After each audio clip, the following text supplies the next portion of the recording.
Jadi ini penting, ulama ini penting. Sama ketika Rasulullah itu nyuwun sewu ya mau berteman orang-orang kafir. Itu ulama yang tahu. Bertemannya apa?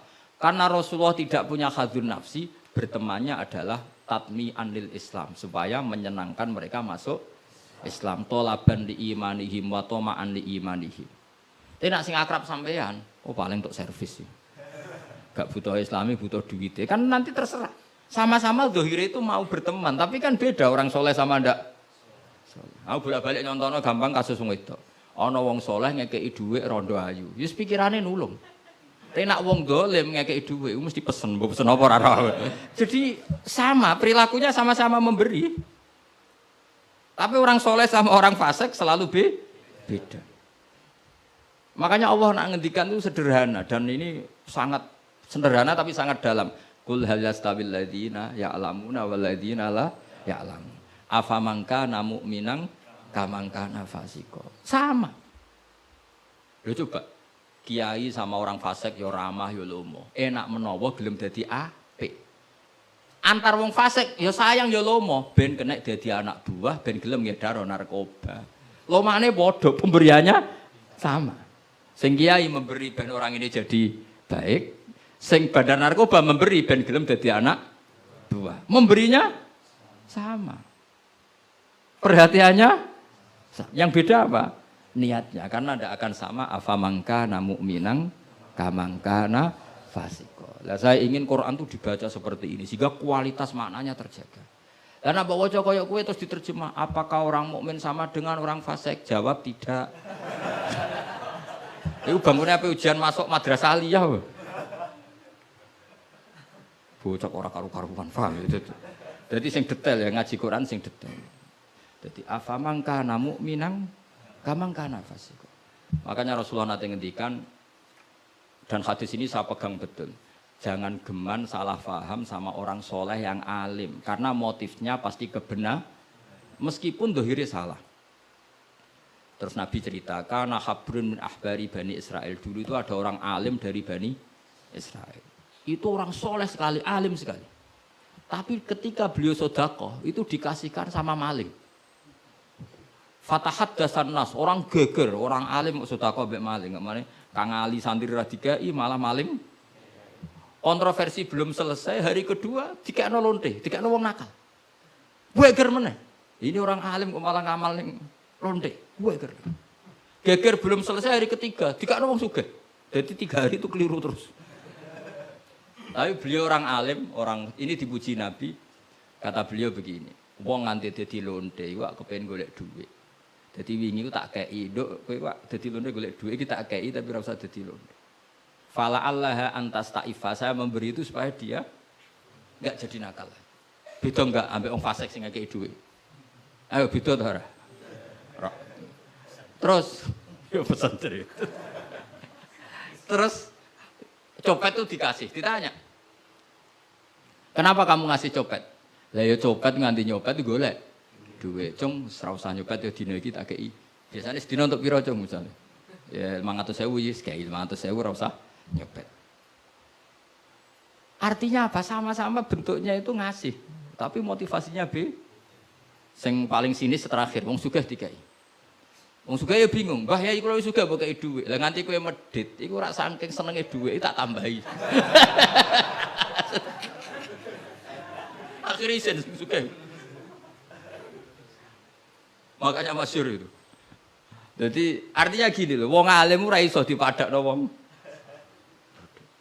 Makanya ketika Rasulullah SAW berteman dengan Nasara Najron, sampai Nasara Najron sowan ke Nabi konsultasi tentang agama. Terus bagian riwayat Nabi menghormati mereka. Itu beda dengan kita. Kita seperti itu nggak boleh niru-niru amat karena konteksnya beda. Kekuatan kita, iman kita dengan Nabi itu beda. Tapi tetap ini menjadi hukum. Siapapun boleh menganalisis sesuai fahamnya masing-masing. Tapi tetap beda. Saya ulang lagi tetap beda. Karena tadi, misalnya ada orang alim, soleh, terus senengannya mulang rodo-rodo ayu. Ya kita harus husnudon. Paling banter sangka bodoh dadi pinter, sangka nakal dadi solihah, sangka kedonyan dadi eling akhirat. Ya Motif utamanya seperti itu. Senajan kok akhirnya kecoba Hamdani terus ono sing diwayo. Ya tetap halal kan diwayo. Tapi kan motivasi utamanya itu bahwa para janda ini harus lebih baik. Makanya ning gone dibak ning manakib, ning gone dibak berjanji wayamsi ma'al armalati, di antara sifatnya Nabi itu mau mengajarkan beberapa janda. Karena mereka kasihan.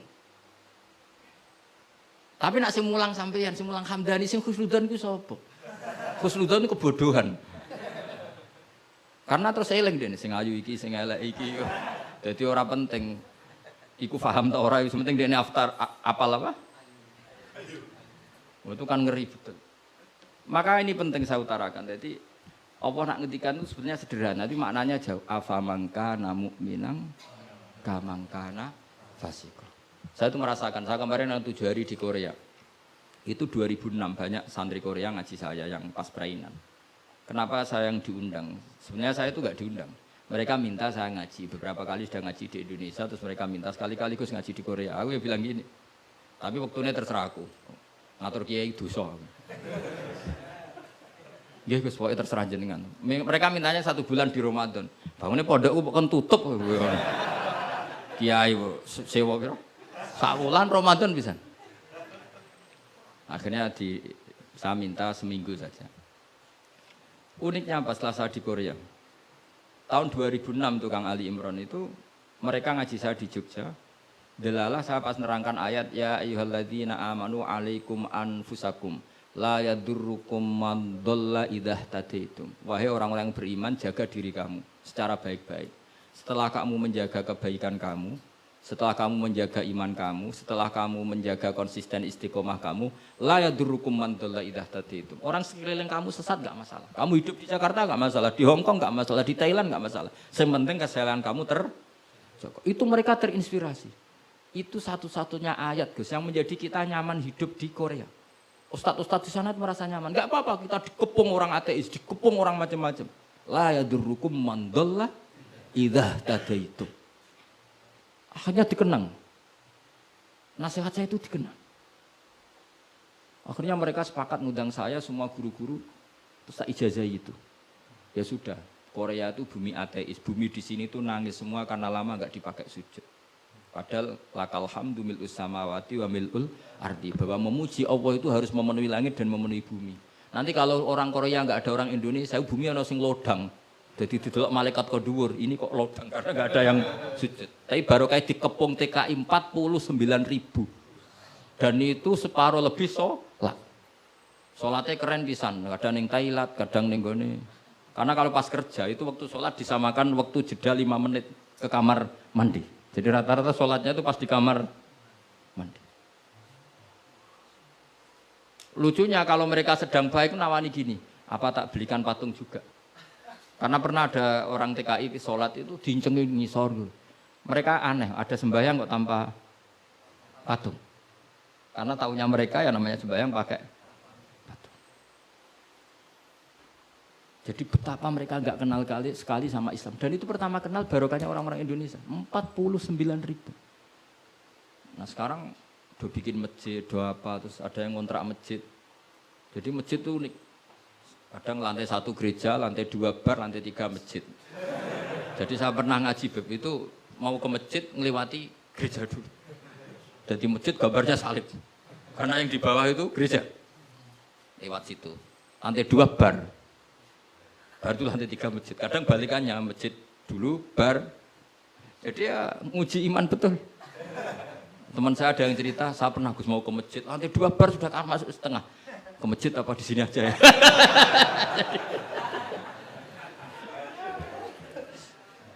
Tapi ya tadi, makanya kita semua syukur betul umatnya Rasulullah Shallallahu Alaihi Wasallam itu dikawal Quran ila yaumil kiamah. Jadi yang dikawal Quran bukan orang Kudus saja, bukan orang yang daerahnya mayoritas Muslim saja, termasuk orang yang di Korea, di Uni Soviet juga dijaga Quran. La yadurrukum man dhalla idza tadi.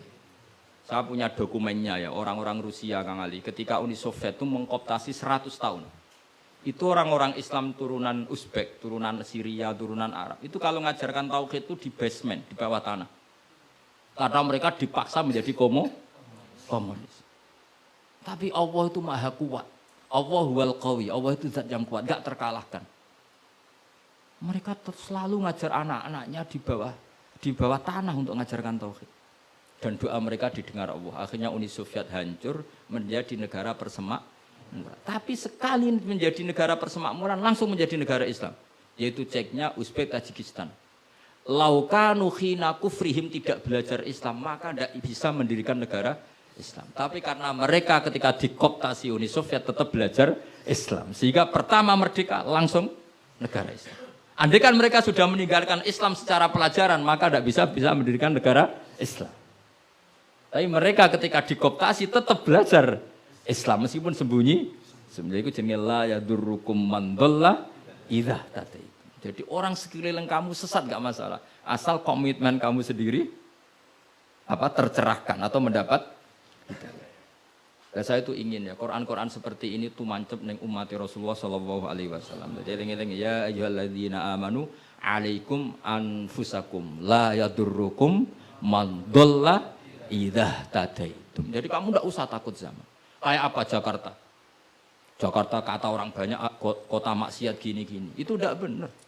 Banyak orang-orang alim. Siapa yang nggak ngerti Habib Mundir di era modern? Sampai Majelis Rasulullah besarnya juga di Jakarta. Siapa yang nggak ngerti keluarga Kuitang?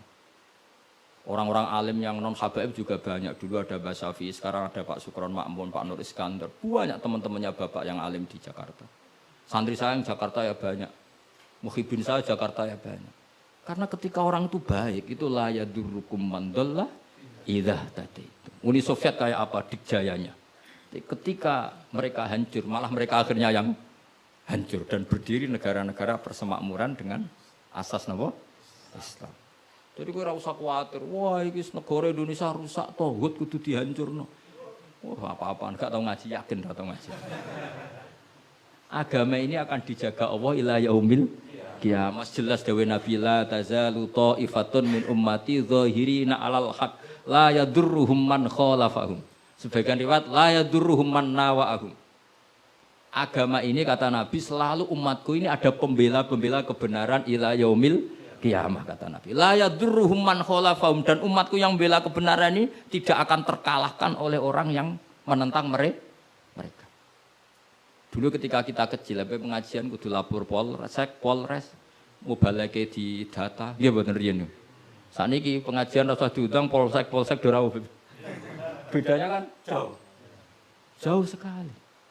Dulu kan kayak kesulitan. Sekarang kayak apa? Padahal kualitas ibadah kita mungkin hebat. Tidak mungkin, mesti hebatnya wong dhisik-dhisik. Tapi agama ini dijaga Allah. Nak cara kiai-kiai sing tasawuf dhisik digawa Imam Ghazali, Syekh Abdul Qadir Jilani. Iku agama mlaku. Berhubung agama diurusi pangeran, saiki digawa mudin ya mlaku. Mergo sing ngurusi pangeran. Cara sing ngurusi manusa agama iki wis tutup. Mergo sing gawa trimo mudin. Tapi berhubung dijaga pangeran, sing gawa rodok-rodok pidol wis tetep mlaku. Jadi Hamdani wis tetep mlaku. Ya memang Allah Ta'ala sudah janji la tazalu ta'ifat. Ini dawuh Kanjeng Nabi. Dawuh Kanjeng Nabi tentu semakna dengan wahyu. Karena apa? Wa ma yantiqu 'anil hawa in huwa illa wahyu yuha. Jadi dawuh Nabi la tazalu ta'ifatun min ummati zahirina 'alal haq la yadurruhum man khalafahum.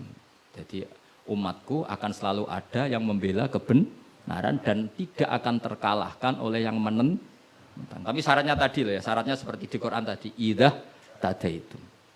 Kalau di Kudus bar bisa rame, tapi nyatanya pengajiannya Ki Saroni ya bisa rame. Artinya kebenaran itu nggak pernah kalah. Coba saya sekarang hitung saja, konser dangdut sama sholatnya Habib Syekh, pendatangnya banyak mana coba? Tetap menang Habib Syekh. Sekarang orang yang di bar sama ngaji Jumat pagi banyak mana? Banyak banget. Artinya kebenaran itu selalu menang. Lah repotnya kadang sih kebenaran itu hitung-hitungan. Tak rewangi ini untuk opo. Itu mulai masalah. Kalau yang bawa saja sudah ada ikhlas itu mulai. Asal yang bawa ikhlas, insya Allah tetap menang. Gitu. Dong tuh paham ya, orang usah tersinggung ya, biasa wae ora usah. Jadi artinya Allah menunjukkan kebenaran kan sesuatu yang enggak menarik itu sebetulnya. Kok menarik piye dong, kiai ini wis lanang, jenggoten, briwoken, lah anak dulu artis kan karuan, sing disawang ngayu. Lha iki misale Khadrowan sing Hamdani Ali wis delok kok ngaji gini iki sing guri delok Hamdani itu untuk apa ya. Tapi yang menarik wae. Ya coba Vatikan, saya punya teman itu pernah main di Vatikan. Itu kan menarik, ada gondola, orang Eropa itu cantik-cantik, cek katokan cekak. Wajar lah kalau menarik. Tapi masih kalah dengan Ka'bah. Ka'bah wis kotak, pinggire wong brewok jobahan. Tapi wong mukjizat. Iku wong ya wedan tenan moro Ka'bah. Edan seneng banget, ora edan basa Jawa, basa Arab. Cara wong Jawa nak darani seneng banget iku wis apa? Coba. Justru itu ketok mukjizate Ka'bah. Lah ya kalau orang ke Vatikan kan menarik wajar kan akeh wong ayu, terus sungainya indah. Moro Ka'bah saja. Terus kotak ireng pisan. Terus ngono wong Arab-Arab. Wotok-kotok kadang dituwakoi. Wah, tapi wong Ka'bah iku keramat. Daya tariknya ya luar. Lho umpama nuruti teori sosial, Ka'bah itu menarik enggak? Coba sampeyan jawab. Justru iku keramate. Kiai yang ngono wis watuk nak mulang ra enak. Wadang mulang saking sepuhe ngidang itu. Tapi sing ngaji yo wae. Ana canom wis jaga penampilan, jaga imet berhubung niate rapati ikhlas. Lah wong yo ora seneng. Daga apa wong itu. Dadi pancen agama iku mesti iso jaga agama mau ikhlas tok. Mun ngandel kula. Karena wa ma umiru illa liya'budu wa mukhlishina lahuddin. Jadi agama ini hanya bisa dijaga oleh apa? Ikhlas. Dilatih. Carane ikhlas piye Gus? Aku dhewe latihan mbok takoki. Tapi sementing yo cuma latihanku wis suwe dadi kemungkinan wis sukses. Dadi mun Al-Fatihah. Bismillahirrahmanirrahim. Allahumma shalli ala sayyidina Muhammad wa ala ali sayyidina Muhammad. Rabbi azzilni munzalan mubarakan wa anta khairul munzilin. Rabbi azzilni munzalan mubarakan wa anta khairul munzilin. Rabbi azzilni munzalan mubarakan wa anta khairul munzilin. Allahumma aftah alaina wal khair wa bil barakah wa bil ni'mah wa bil rizqi wa bil quwwati wa bil sehat wa bil salamah wa bil jannah. Allahumma bina min kulli bala'i dunya wa dabil akhirah wa sarif anna bi'aqil Qur'anil azim wa nabiyikil karim sarad dunya syarrul akhirat ghafara lahum lahum bi rahmatika ya arhamar rahimin. Allahumma ya man nuru bisiri wa syiruhu fi halqin uyunin nadirin wa qulubil hasidin wa bagin kama ahwayda ruha bil jazadi innaka la kulli syai'in qadir. Ya hayyu ya qayyum ya badi'as samawati wal ard ya dzal jalali wal ikram ya Allah.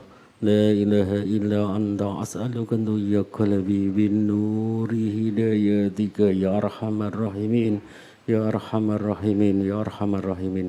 Allahumma inni as'aluka rahmatan min indika tahdi biha qalbi wa tajma'u biha samli wa tarudu biha fitnata anni. Allahumma rizqna mutaba'atan nabi sallallahu alaihi wasallam awalan wa akhiran wa zahiran wa batinan wa qawlan wa fi'lan wa ta'atan wa ibadatan wa amalan salihan wa indah. Allahumma zinna bi hayatil ulama'i wa amidna bi mauti syuhada'i wa ansurna yawmal qiyamati fi zumratil awliya'i wa takhil jannata ma'al anbiya'i alaihimussalam. Rabbana hab lana min azwajina wa dhurriyyatina qurrata a'yun waj'alna lil muttaqina imama. Rabbana la tuzigh qulubana ba'da idh hadaytana wa hab lana min ladunka rahmah innaka antal wahhab. Rabbana atina fid dunya hasanah wa fil akhirati hasanah wa qina adzabannar. Allahumma inna nas'aluka ridhaka wal jannah wa na'udzu bika min sakhatika wan nar. Ya Ali minasy syarri minna la tahdiki sidra'ana wa afina wa'fu anna wa kunnana khaythu kunna. Ya Allah biha, ya Allah biha, ya Allah bi husnil khatimah. Ya Allah biha, ya Allah biha, ya Allah bi husnil khatimah. Ya Allah biha, ya Allah biha, ya Allah bi husnil khatimah. اللهم إنا نسألك زيادة في الدين وبركة في العمر وسعة في الجسد وسعة في الرزق وطوبة قبل الموت وسعادة عند الموت ومغفرة بعد الموت وعفوا عند الحساب وأمانا من العذاب ونصيبا من الجنة ونصيبا من الجنة ونصيبا من الجنة وارزقنا نظر إلى وجهك الكريم وصلى الله على سيدنا محمد وآله وصحبه وسلم سبحان ربك رب العزة عما يصفون وسلام على المرسلين والحمد لله رب العالمين. سر الفاتحة.